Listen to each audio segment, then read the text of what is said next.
Good day mga kalop, update tayo sa loop natin, no? Umaraw ngayon, maaraw.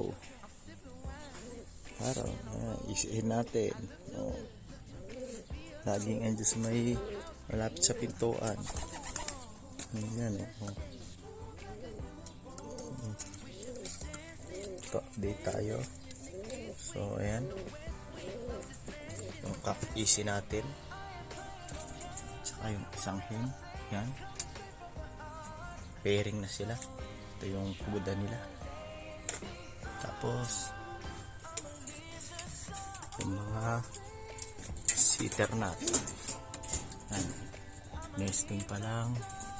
Ito, update tayo. Ito yung Budapest natin.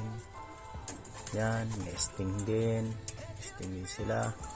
At ito, meron tayo yung bagong pisa natin.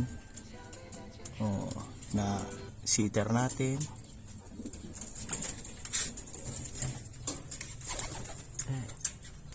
Ayan lang ang ating mga ibon ngayon at wala pang bago. Ayan ang setup natin. Ayan ang S-box ng easy. Tapos to, yan. 4 na butas. Yan. Sa sitters natin, tsaka sa Buda.